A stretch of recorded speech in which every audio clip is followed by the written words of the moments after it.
सबसे ज़्यादा न्यूज़ में आने वाली वो कौन सी बात है जो दिसंबर 23 से लेकर टिल डेट ट्रेंडिंग में है? सबसे ज़्यादा सर्च डेस्टिनेशन दिसंबर 23 से टिल डेट कौन सी है? नॉट लक्षद्वीप। सबसे बड़ा मेगा स्केल पे होने वाला इवेंट कौन सा इवेंट है?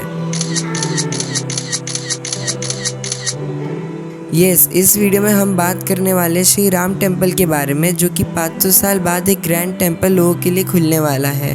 आई एम श्योर जितने भी हिंदू इस देश और इस देश के बाहर है, सबके मन में एक बार ये इच्छा होगी कि चलो अयोध्या चला जाए, भगवान राम के दर्शन करने और इस भव्य मंदिर को देखा जाए, है ना। आई वॉज लकी कि इस क्रिसमस वेकेशन में मैं वृंदावन, काशी और अयोध्या ये तीनों जगह के दर्शन कर पाया। बट आज हम बात करेंगे सिर्फ अयोध्या के बारे में। तो चलिए मेरे साथ इस यात्रा पे, जहाँ पर मैं आपको इस भव्य मंदिर के दर्शन करवाऊंगा। तो शुरू करते बिना किसी देरी के।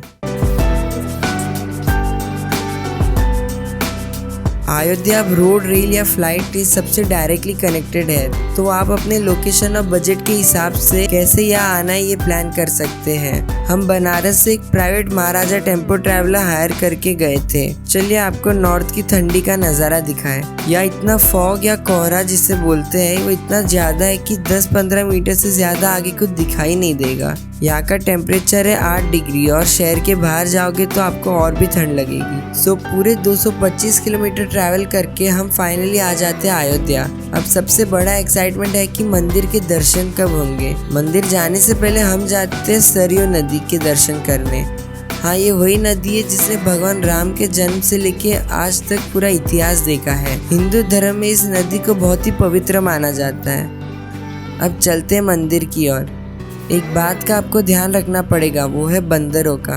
अब आप राम जी की जन्मभूमि में आए तो आपको वानर सेना तो मिलेगी ना। बेसिकली आपको इनसे थोड़ा सावधान रहना पड़ेगा। सरयू नदी के दर्शन करने के बाद हम आ जाते हैं इस जगह जहाँ देश के अलग अलग स्टेट से शिला आई हुई है। सबसे पहले इसमें नेपाल से आई शालिग्राम शिला है। ये बहुत ही स्मूथ और एक अलग ही किस्म का शिला है और बहुत ही बड़ा है। उसके बाद कर्नाटक और राजस्थान से भी शिला आई हुई है।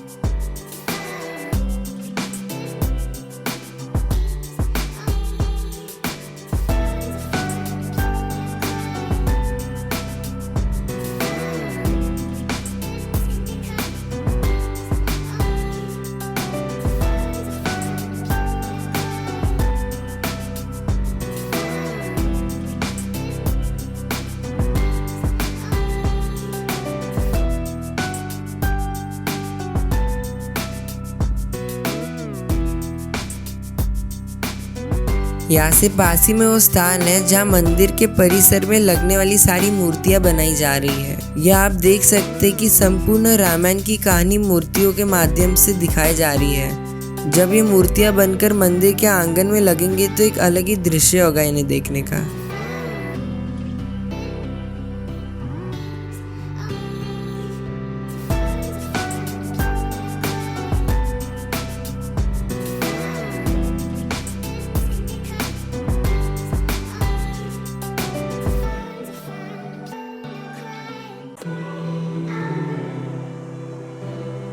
फिर फ्रेश गन्ने का जूस पी के हम आ जाते श्री राम लल्ला के भव्य मंदिर के पास। चारों तरफ आपको काम ही काम होता दिखाई देगा।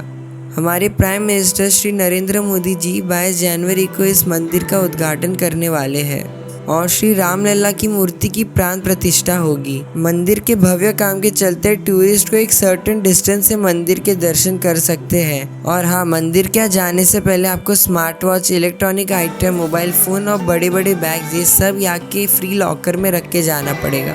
ध्यान रहे कि एरिया काफ़ी सिक्योर्ड है। मंदिर की परिक्रमा करके और राम लल्ला के दर्शन करने के बाद हम अयोध्या की सड़कों पे पैदल चलते हुए निकल जाते हैं और घूमते घूमते हम आ जाते हैं महाराजा दशरथ के महल में। माना जाता है कि त्रेता युग में राजा दशरथ ने ये महल बनवाया था और इसे सिद्ध पीठ भी माना जाता है। इस महल में भगवान राम, श्री लक्ष्मण, माता सीता, हनुमान जी की मूर्ति स्थापित है।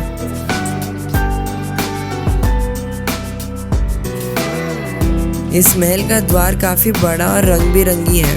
अंदर से महल काफ़ी बड़ा और सुंदर है। यकीन नहीं होता कि हम सच में उस महल के अंदर खड़े हैं जहाँ पर राजा दशरथ और उनके परिवार रहा करते थे। यहाँ से दर्शन करके हम निकल जाते थोड़ा पेट पूजा के लिए, क्योंकि सुबह से गन्ने का जूस पिया था। खाना खाने के बाद हम आ जाते हैं कनक भवन में, जो कि सीता माता का महल है। और ये महल बहुत ही ज़्यादा अद्भुत और बहुत ही ज़्यादा सुंदर है। कहा जाता है कि सीता मैया को विवाह के बाद कैकेयी ने ये महल गिफ्ट किया था और इसी महल में भगवान राम और सीता मैया रहा करते थे। यहाँ की कलाकारी और महल में बनी सुंदर बनावट आपको मंत्रमुग्ध कर देगी। सीता मैया की अच्छी तरह दर्शन करने के बाद हम आ जाते हैं हनुमानगढ़ी पे। ये प्राचीन मंदिर एक टीले पे बना है।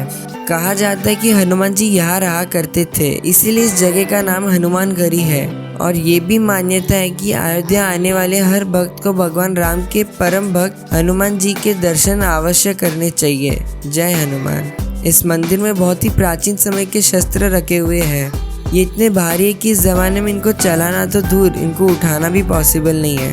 हमने बहुत ही अच्छी तरह अयोध्या के दर्शन किए और मैं आपको ये बात बड़े कॉन्फिडेंस के साथ बोल सकता हूँ कि इस पावन जगह की बात ही अलग है। यहाँ आज भी आप फील कर सकते हैं कि यह एक जागरूक स्थान है। आप सभी से एक रिक्वेस्ट है, आपको जब भी अयोध्या आने का मौका मिले तो प्लीज़ इसे एक पिकनिक की तरह मत देखने आइए, बल्कि मन में ये भाव रखें कि आप भगवत धाम के दर्शन करने जा रहे हैं। जय श्री राम।